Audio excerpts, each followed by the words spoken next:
Let's have a look on the pairs of the confusing words. Now the first word is our except. Pronunciation पे ध्यान रखते हुए हम अपने words को पढ़ेंगे. एक्सेप्ट का मतलब होता है कि अलावा. अगर हम किसी चीज़ को एक्सक्लूड कर देते हैं, बिसाइड्स हमने कंजक्शन में भी पढ़ा था, वहाँ हम यूज़ कर सकते हैं एक्सेप्ट. अगर हम एक्सेप्ट की बात करें तो किसी चीज़ पर जब हम अपनी एसेंट देते हैं उस वर्ड को हम वहाँ पर यूज़ कर सकते हैं हम accept. Like if I took an example, I accept this challenge. तो मैंने ये चैलेंज को अपनी एसेंट दे ली है, मैं यहाँ पर एग्रीड करता हूँ चैलेंज एक्सेप्ट करने के लिए, तो वहाँ हमने यूज़ किया एक्सेप्ट. एंड अगर हम एक्सेप्ट की बात करें तो इसको हम यूज़ कर सकते हैं I like all colour except red. मुझे रेड के अलावा सभी चीज़ पसंद है, यानी कि आप किसी चीज़ को एक्सक्लूड कर रहे हैं. अगर हम बात करते हैं सेकंड वर्ड की, ये वर्ब पेयर है हमारी एक्सपेक्ट एंड सस्पेक्ट की.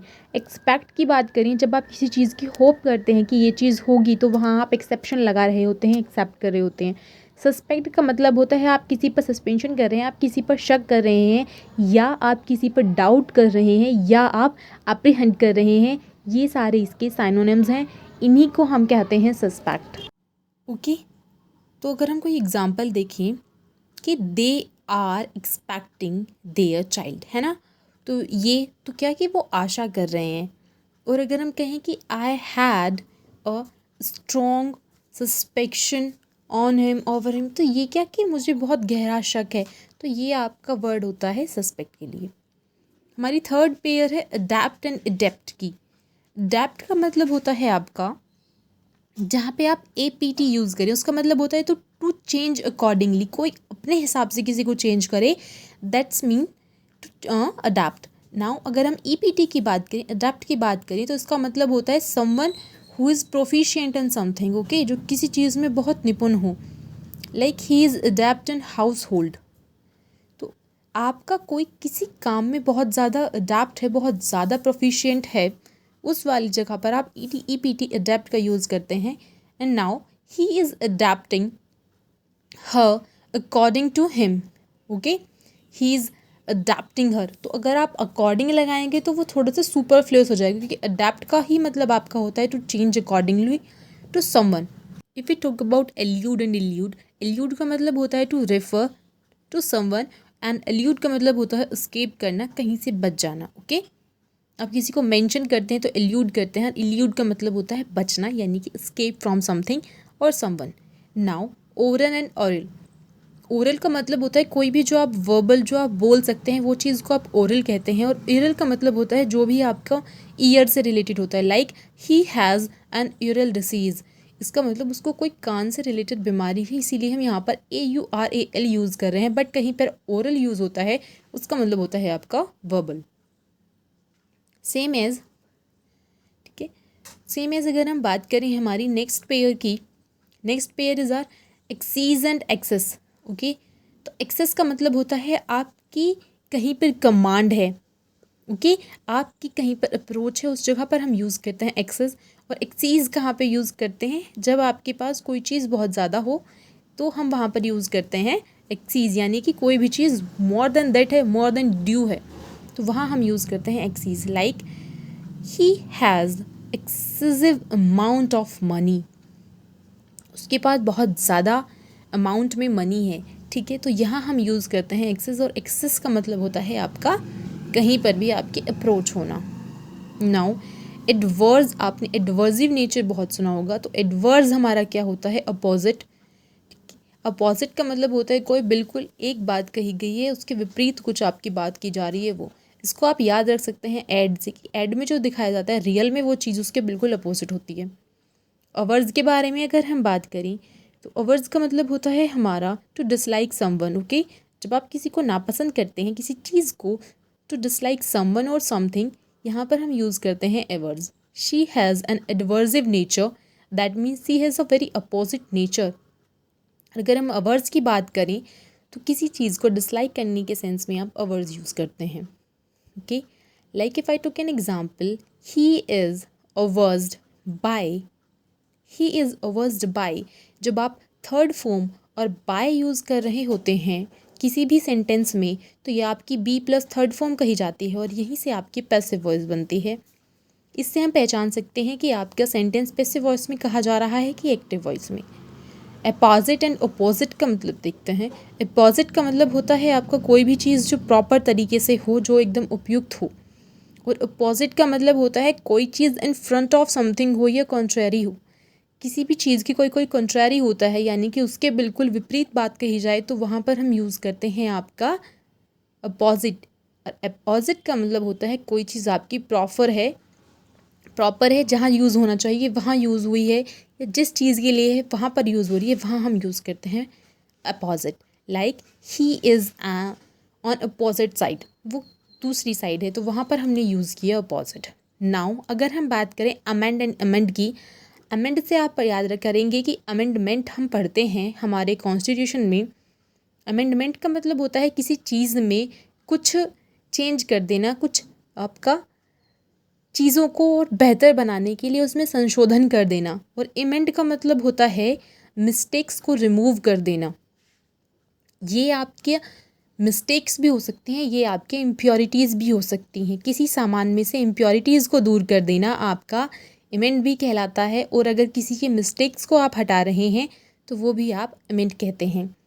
लाइक अगर हम एक एग्ज़ाम्पल लेते हैं, for emend his mother is amending his all mistakes. Okay, तो नाउ यहाँ हमें सेंस आता है कि his mother, जो उसकी जो माँ है, वो उसकी सभी गलतियों को अमेंड कर रही हैं। यहाँ पर हमने सेंस किया है अमेंड का। और अगर हम अमेंड की बात करते हैं तो जब किसी चीज़ को बेहतर बनाने के लिए उसमें चेंज किए जाते हैं, उसको आप अमेंडमेंट कहते हैं। इमोरल और इमोरल, इमोरल आपका सेंस देता है जिसकी आपका कोई मॉरल सेंस नहीं बनता हो, यानी कि कुछ ऐसी बात कही गई है जिसका आपका कोई मॉरली कोई बिल्कुल नॉनसेंस वाली चीज़ें हैं, उसको आप इमोरल कहते हैं। और इमोरल का मतलब होता है not conforming to moral standards, जो आपके मोरल चीज़ें हैं या भौतिक सत्य हैं, उन चीज़ों से बहुत परी चीज़ है, उसको आप इमोरल कहते हैं। एंटिक्स एंड एंटीक, एंटिक्स का मतलब होता है ऐसी ट्रिक्स जो आप किसी को हंसाने के लिए यूज़ करते हैं। और एंटीक्स का मतलब होता है आपके एंशियंट पीसेस ऑफ आर्ट और एनीथिंग एल्स, कुछ भी पुराने सामान के पीसेस होते हैं उनको आप एंटीक पीसेस कहते हैं। अगर हम इनको एक एग्जांपल की तरह से समझें, ही ऑलवेज मेड ही ऑलवेज मेक्स मी लाफ, ठीक है, विद हिज एंटिक्स। यहाँ पर हम एंटीक का यूज़ नहीं करेंगे, एंटिक्स का यूज़ करेंगे, जिसका मतलब होता है anything which you use to make someone laugh. Okay, and she has a large collection of antiques cars, she has a large collection, उसके पास बहुत ज़्यादा कलेक्शन है एंटीक्स कार का। एंटीक्स का मतलब होता है आपका एंशियंट चीज़ों के बारे में।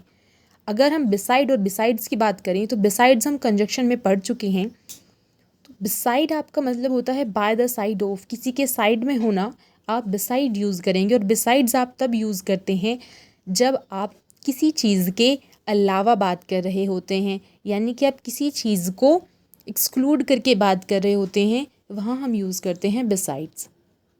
एक्सपेक्ट फ्रॉम समथिंग और एक्सक्लूड फ्रॉम समथिंग, ओके, या लीव कर देते हैं आप किसी चीज़ को, वहाँ हम यूज़ करते हैं बिसाइड्स का। तो बेसिकली अगर हम एक एग्जांपल से समझें, सी शिट्स बिसाइड मी, वो मेरे बगल में बैठी है, यानी कि अगर आप अपनी कुछ पोजीशन की बात कर रहे हैं तो वहाँ आप बिसाइड यूज़ करेंगे, तो ऑब्वियस सेंस हमारा यहाँ बिसाइड यूज़ करने का बैठता है। अगर हम बात करें besides this she like everything, besides this का मतलब है वहाँ हम पोजीशन की बात नहीं कर रहे हैं, वहाँ हम किसी की चूज़ या आपके लाइक और डिसलाइक की बात कर रहे हैं, तो वहाँ हमने बिसाइड्स यूज किया। अगर हम बात करते हैं बोर के बारे में, तो इसका मतलब होता है पिग, जो कि एक एनिमल होता है।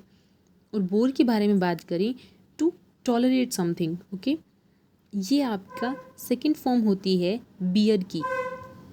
तो बियर की सेकंड फॉर्म यानी कि बर्दाश्त करना, इसकी सेकंड फॉर्म होती है बोर। और इसी को आप कहते हैं टू टॉलरेट समथिंग, ओके, और टू प्रोड्यूस समथिंग। इसका मतलब आपका बोन वाला सेंस भी जाता है, टॉलरेट और टू आपका प्रोड्यूस। नाउ अगर हम बात करते हैं क्रेडिटेबल की, तो क्रेडिटेबल का मतलब होता है आपका कुछ भी ऑनरेबल बात, ठीक है, कोई आपकी प्रेज वर्दी थिंग है, उसको आप कहते हैं क्रेडिटेबल।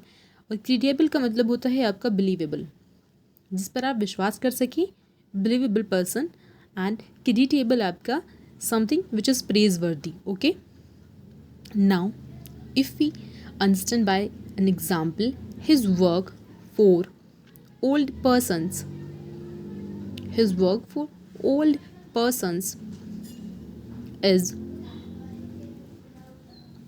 really creditable. यानी कि जो वो बूढ़े लोगों के लिए काम कर रहा है वो बहुत ज़्यादा प्रेज़वर्दी है, बहुत ज़्यादा क्रेडिटेबल है, बहुत ज़्यादा ऑनरेबल काम है.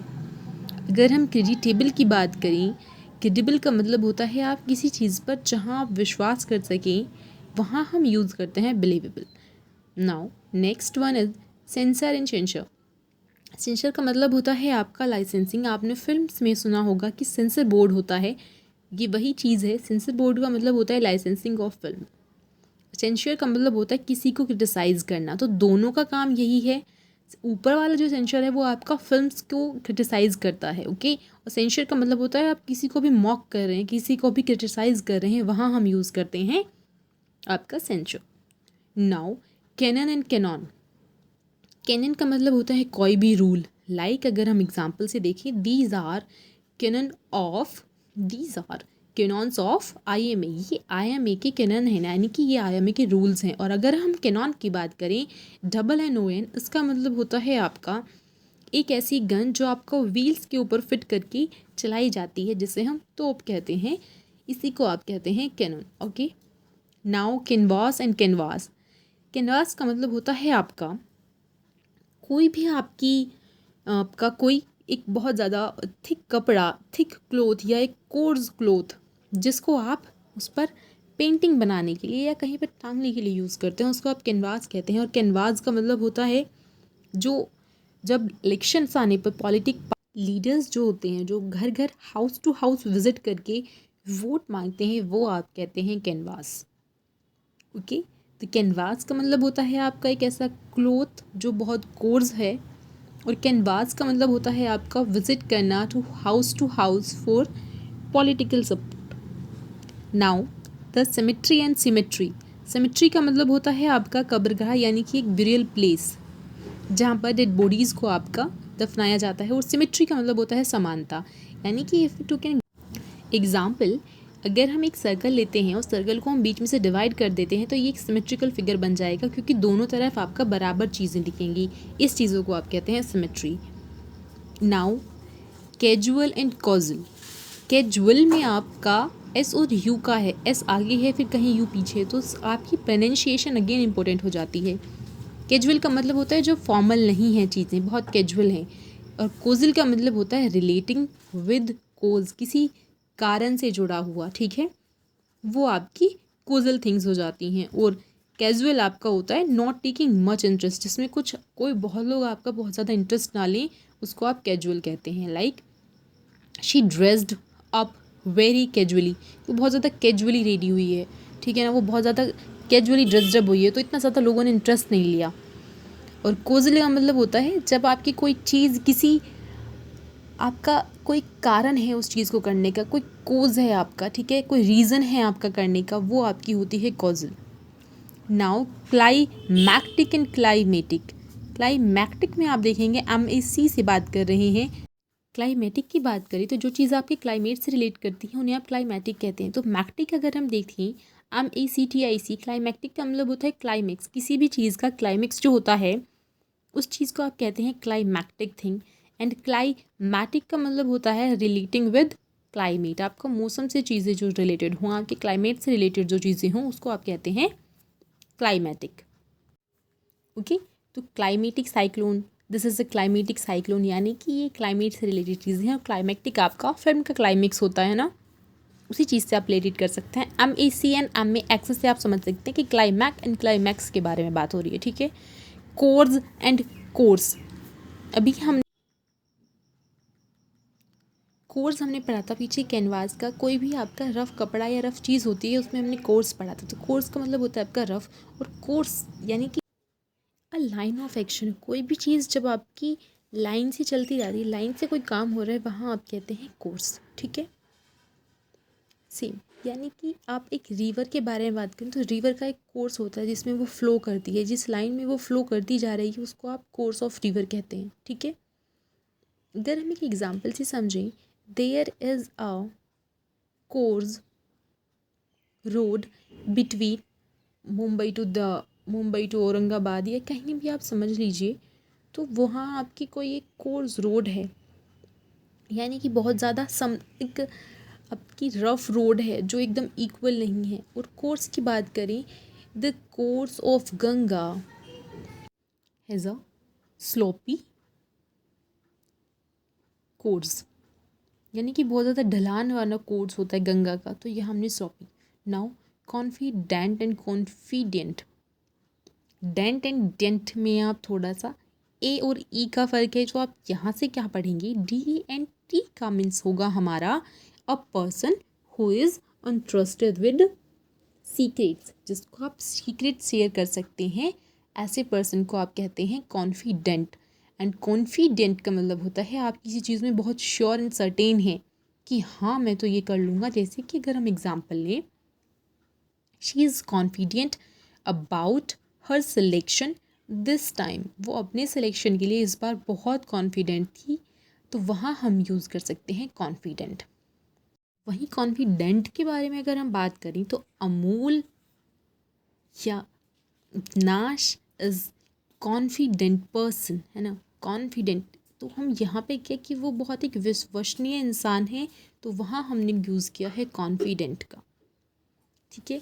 तो ए एन बेसिकली जब आप यूज़ कर रहे हैं तो वहाँ पर्सन के बारे में बात कर रहे हैं, ई एन आप एक टर्म यूज़ कर रहे हैं पर्सन थिंग किसी भी चीज़ के लिए। Now contagious and contiguous, contagious का मतलब होता है आपका अ डिसीज़ दैट स्प्रेड बाय आपका कॉन्टेक्ट और टच, कोई एक ऐसी बीमारी जो टच करने से आपकी स्प्रेड होती है, वो होती है कंटेजियस डिसीज़। नाउ कॉन्टीजियस का क्या मतलब होता है, कॉन्टीजियस का मतलब होता है नियर। दोनों का आप मतलब समझें तो दोनों का ही मतलब है आपको पास होने से, यानी कि एक का मतलब है जो डिसीज़ आपका बहुत पास कोई हो गया, छू लिया, उससे फैल गई। कॉन्टीजियस का मतलब हो गया नियर से। याद रखिए, किसी ने टैग किया तो आप बीमार पड़ गए, यानी किसी ने टैग का मतलब आपको टच कर लिया, अब इसको सेंस में लिए तो बीमार पड़ गए। Now same is TIG, TIG का हम समझ सकते हैं, TIG को आप सेंस कीजिए डिग से। डिग आपका एक रिदमिक साउंड देता है टिग के साथ, डिग के साथ। तो डिग का मतलब क्या होता है आपका स्टेप, है ना, आपकी डिग कितनी लंबी है, डिग का मतलब होता है स्टेप। तो यानी कि एक डिग रखी तो घर आ गया, इसका मतलब घर बहुत नियर है, तो आप याद रख सकते हैं टिग से, जिसमें टिग आता है उसका मतलब हम डिग से लग याद करेंगे कि नियर। ओके, नाउ ये आपका CDS का पेपर है, इस पेपर में से आया हुआ है कॉम्प्लेसेंट एंड कॉम्प्लीजेंट। कॉम्प्लेसेंट का मतलब होता है आपका बेसिकली सेल्फ सेटिस्फाइड जो पर्सन होते हैं उनके लिए आप यूज़ करते हैं कॉम्प्लेसेंट, एंड कॉम्प्लीजेंट का आप यूज़ करते हैं ओबीडियंट एंड कॉम्प्लिएंट पर्सनस के लिए, जो बहुत आज्ञाकारी होते हैं उनके लिए आप ओबीडियंट यूज़ करते हैं, ठीक है। तो बेसिकली आप उनके सिंपल मीनिंग याद रखिए और फिर पेपर में उस मीनिंग को टैकल करने की ट्राई करिए जो मीनिंग आपका इन वर्ड्स से या इन मीनिंग से आपका बहुत मैच करता है। ओके, कॉम्प्लीजेंट आपका बेसिकली ओबीडियंट के बारे में बात कर रहा होता है। अब ओबीडियंट आपका वहाँ वो कुछ भी घुमा के दे सकते हैं कि किसी के बहुत ज़्यादा बातें सुनता है वो भी ओबीडियंट होगा, ओके, या कोई बहुत ज़्यादा फ्लैटर इंसान है वो भी ओबीडियंट होगा क्योंकि वो किसी के लिए फ्लैटर है ना। तो ये चीज़ें आप याद रखेंगे कि हम अपने नॉर्मल मीनिंग को स्ट्रॉन्ग बना के पेपर में उस मीनिंग को टैकल करेंगे जो आपका सबसे नियरेस्ट मीनिंग होगा। पेपर में आपको 4 ऑप्शंस मिलते हैं जिसमें से आपके लगभग सभी में एक वर्ड्स तो सभी में सिमिलर देते हैं, आपको एक में घुमाया जाता है, तो आप उस वर्ड को बेस स्ट्रॉन्ग बना के चलिए ताकि आप उसे टैकल कर पाएँ। नाउ ये भी आपका CDS का क्वेश्चन है, कॉम्प्लीमेंट एंड कॉम्प्लाइमेंट। कॉम्प्लीमेंट आप किसी को देते हैं, राइट, या आपको कोई देता है, तो कॉम्प्लीमेंट आपका नाउन और वर्ब दोनों की तरह यूज़ हो सकता है, यानी कि आप इसको एक थिंग भी समझ सकते हैं कि कॉम्प्लीमेंट आपका कोई एक थिंग है, ठीक है, जो किसी चीज़ को कंप्लीट करता है या और इम्प्रूव करता है। कोई एक थिंग है जो किसी भी चीज़ को कंप्लीट करता है या इम्प्रूव करता है।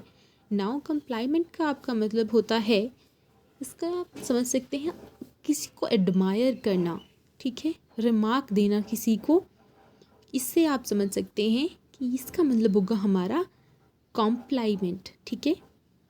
किसी को आप रिमार्क ऑफ एडमिरेशन दे रहे हैं कि आप बहुत अच्छे लग रहे हैं या ये काम उसने बहुत अच्छा किया, तो ये हम कहेंगे कॉम्प्लाइमेंट। और कॉम्प्लीमेंट आप किसी को किसी चीज़ को इम्प्रूव करने के लिए, कंप्लीट करने के लिए आप कहते हैं, ठीक है। या आपका एक एज अ नाउन यूज़ होता है, ठीक है। जब आप किसी की प्रेज़ करते हैं दैट इज़ कॉम्प्लाइमेंट, आप किसी को रिमार्क दे रहे हैं, ठीक है। और कॉम्प्लीमेंट का मतलब होता है to go well with something, यानी कि आप किसी को जो भी आपकी बातें कही जा रही हैं आप उसके साथ आप उस चीज़ को और कंप्लीट करने में मदद कर रहे हैं। Now the next words are our career and carrier. So basically जब साइकिल्स थी तो साइकिल में मेरा तो यही था कि जो साइकिल के पीछे करियर होता है उसी को बनाना होता है ना। ये साइकिल होती है हमारी और इसमें पीछे हमने करियर लगा दिया। तो अगर टीचर्स कहते थे कि तुम्हें करियर बनाना है, ये करना है, तो यही होता था उस वक्तों में कि भाई हमको ये करियर ही बनाना होता है। तो आप लोगों का क्या होता था मुझे ज़रूर बताना। तो खैर जोक्स अपार्ट अगर हम देखते हैं कैरियर एंड करियर, तो फर्स्ट वर्ड है हमारा करियर। करियर का मतलब होता है आप जो लाइफ में आप किस कोर्स के थ्रू आप लाइफ को चला रहे हैं, या कोर्स थ्रू लाइफ जो आपका चला बनता है उसी को आप कहते हैं करियर। एंड करियर होता है आपका जिसके थ्रू आप किसी चीज़ को कैरी करते हैं, okay. Which carries something and someone, obvious सी बात है वो भी आपका कैरियर होता है और आपका ऊपर वाला करियर होता है। Career and carrier, okay. इनकी प्रोनाउंसिएशन कुछ डिफरेंट भी हो सकती हैं आप लोगों के हिसाब से, बट आप एग्जैक्ट उस हिसाब से पढ़िए कि आपको पेपर में ये समझ आ जाए कि आप डिफ्रेंशिएट कर पाएँ दोनों के बीच में। नाउ डिसेंट का मतलब होता है बहुत अच्छा लुक है, कि he has a decent look, तो बहुत अच्छा लुक है। डिस्केंट का मतलब होता है आपका डाउनवर्ड मोशन, कोई चीज़ नीचे की तरफ को आ रही है उसको आप कहते हैं डिस्केंट। एंड डिसेंट का मतलब होता है आपका डिफरेंस ऑफ ओपिनियन, विचारों में मतभेद जब हो जाते हैं उस चीज़ को आप कहते हैं डिसेंट, ओके। पहला था आपका डिसेंट, यानी कि बहुत अच्छा लुक है, नाइस है या रिस्पेक्टेबल कोई चीज़ है उसको आप कह देते हैं decent. Decent behaviour, decent look. Decent का मतलब होता है आपका डाउनवर्ड मोशन एंड डिसेंट का मतलब था आपका difference of opinion. Now the next word again आपका ही CDS का है, previous year. Deify and defy. Deify का मतलब होता है आपका टू, किसी भी चीज़ को अगर हम डिफाई कहते हैं तो इसका मतलब टू ब्रेक कर रहे हैं, हम किसी भी लॉ का हम उल्लंघन कर रहे हैं, to break the law, okay. And अगर हम डिफाई की बात करते हैं तो टू मेक समवन और समथिंग गॉड, हम किसी को इतना बना देते हैं कि हम उसको भगवान का दर्जा दे रहे हैं, है ना। कहते हैं ना भाई कि आप तो हमारे लिए भगवान के समान है, तो वहाँ हम उस टर्म में क्या यूज़ करेंगे, डिफाई। तो आपके ये दोनों सेंस हमें क्या देते हैं, एक सेंस देता है टू ब्रेक द लॉ, एक सेंस देता है टू मेक समवन और something a god, okay. Like people make Sai a deify. Sai Baba को लोगों ने डिफाई का बना दिया, यानी कि उनको एक भगवान का दर्जा दे दिया, जबकि वो एक सेज थे, वो एक संत थे। तो इस चीज़ को आप कहते हैं डिफे, ठीक है। Now disinterested and uninterested, DD से नहीं है, बट आपको यहाँ कंफ्यूज ये होगा डिसइंटरेस्टेड क्या होता है और अनइंटरेस्टेड क्या होता है। तो डिसइंटरेस्टेड बेसिकली आपका इम्पार्शियल बिहेवियर होता है, जब आप किसी चीज़ में आप पार्शियली किसी भी चीज़ में ना इन्वॉल्व ना हो कि आपको क्या पसंद है, आप दोनों चीज़ों को इक्वल रख के देखिए तो वो डिसइंटरेस्टेड है। और अनइंटरेस्टेड होता है जो आपका जिसमें कोई इंटरेस्ट ही नहीं है, किसी चीज़ को आप बिल्कुल आप उसमें रुचि नहीं ले रहे हैं, वो चीज़ आप कहते हैं uninterested, okay. Like he is disinterested, he is disinterested in their matter, he is disinterested। वो दो लोग हैं, उनके आपस के जो भी रिलेशन जो है या जो भी उनके बीच में मतभेद है उसमें एकदम इम्पार्शियल बिहेवियर कर रहा है, ठीक है ना ही इधर की साइड ना ही उधर की साइड। ऐसे पर्सन या ऐसी थिंग को आप कह सकते हैं इन डिसइंटरेस्टेड पर्सन है या डिसइंटरेस्टेड थिंग है। Now illicit and illicit. Illicit का मतलब आपका सिंपल मीनिंग होता है इलिसिट का टू गेट और टू प्रोड्यूस समथिंग, ठीक है, किसी चीज़ को पाना या उत्पन्न करना, इसे आप कहते हैं इलिसिट। इलिसिट क्या होता है, इलिसिट को आप रिकॉल करेंगे या आप मर्ज करेंगे इलीगल से, कोई चीज़ इलीगल है वो इलिसिट है, कोई चीज़ इलिसिट है वो ही आपकी इलीगल है। बट अभी मैंने क्या कहा आपको कि आपका इलिसिट इलीगल है, ठीक है, इलीगल इलिसिट है, ये भी ठीक है। वाइस वर्सा ट्रू किस लिए नहीं है, अभी मैं आपको एक एग्जांपल से बताती हूँ। अगर आपको क्लोज टेस्ट आते हैं, आपका वहाँ इलिसिट भी दिया है, इलीगल भी दिया है, तो इलीगल आपका बेसिकली पुलिस वगैरह वाले टर्म में चला जाता है। कुछ आप इलीगल काम कर रहे हैं, और इलिसिट आपका सोसाइटी की नज़रों में गलत है, आप उस वाले काम को कहते हैं इलिसिट। ये फ़र्क होता है आपका इलिसिट और इलीगल में, है ना। और एलिसिट का आपका मतलब क्या था, किसी चीज़ को उत्पन्न करना, टू प्रोड्यूस समथिंग और टू गेट समथिंग, इस मतलब था आपका इलिसिट। ओके, लाइक अगर हम इलिसिट का मतलब अब आप समझ गए हैं। जब क्लोज टेस्ट में हमें वर्ड्स ऐसे दिए जाते हैं बेसिकली जिसमें आप कंफ्यूज हो जाएं, तो वहाँ पर हमको अपना मोरल सेंस यूज़ करके ये देखना होता है कि चीज़ पुलिस से रिलेटेड थी या कैसे। नाउ अब तक आपने जितने भी वर्ड्स पढ़े हैं ये उनका टेस्ट है। सारे वर्ड्स हमने वीडियो में पढ़े थे, आप उनको रिकॉल करिए and write down your answer in comment section. Thank you.